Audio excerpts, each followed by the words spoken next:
Ang ginaw. Nalinisan ko na itong lens ko. At nung last time na kami ni Charlie, malabo.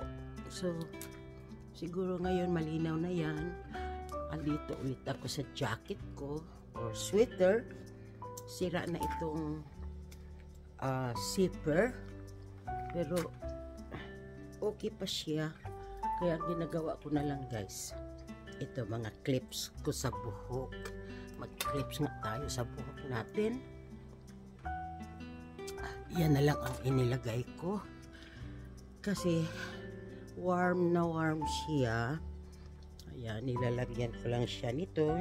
Sayang kasi itapon, di ba? Lagyan ko siya ng pag-ipit ng buhok. Kasi sira na yung zipper. Pero mamaya guys, paano na?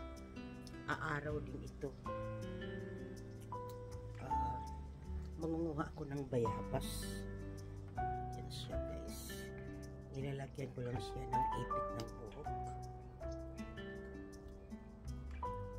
Agahan ko ang pagkuha ng bayabas kasi nagkandahinog na siya. Mahinog na yung mga bayabas at ang aking lovely cousin hindi nakapunta dito. Sayang kasi yung bayabas guys. Kasi mahina kami sa trabaho. Sadyain kasi pag dadalhin ko doon. Saka yung lovely cousin ko guys, gusto niya ng medyo hilaw-hilaw. At ito, medyo hinog na siya. Kaya marami siya ng kahinugan. At nanguha nga rin ako para sa aking prutas pang New Year ba, nilalagay ko sa ano. So aakyatan natin guys. Okay guys, aakyat tayo dito. Ayan, sayang yung bayabas na hindi siya makain. Ayan siya guys, oh, ang dami ng mga hinog-hinog at medyo may kalakihan siya. Ayan, kaya kunin na natin.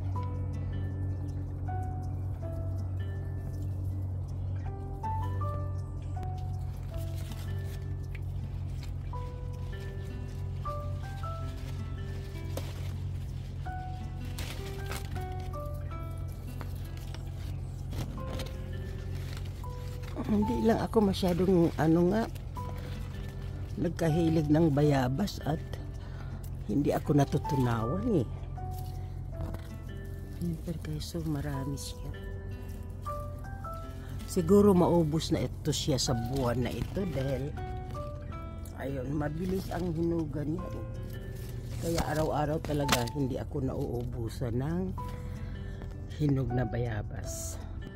Ayan siya guys, ang dami-dami na. At marami pa doon. Ayun oh, kung maaabot ko kaya yun. Ayan siya guys.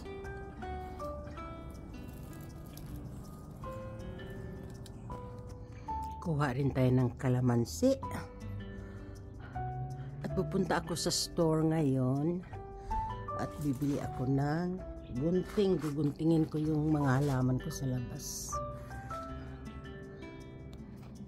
Ayan guys, doon ko lang kinukuha, mas marami doon eh. Kaya tama na yan. At marami na rin yun. Ito yan guys, bayabas at kalamansi na isi-share natin. Pupunta lang rin tayo sa tindahan. Might as well malapit na lang rin siya, kaya mag-share tayo ng blessing. At dito na lang ako magtapos guys. At ayan, ang ganda ng araw. Maganda ang araw na ngayon. Medyo malamig pero maganda pa rin.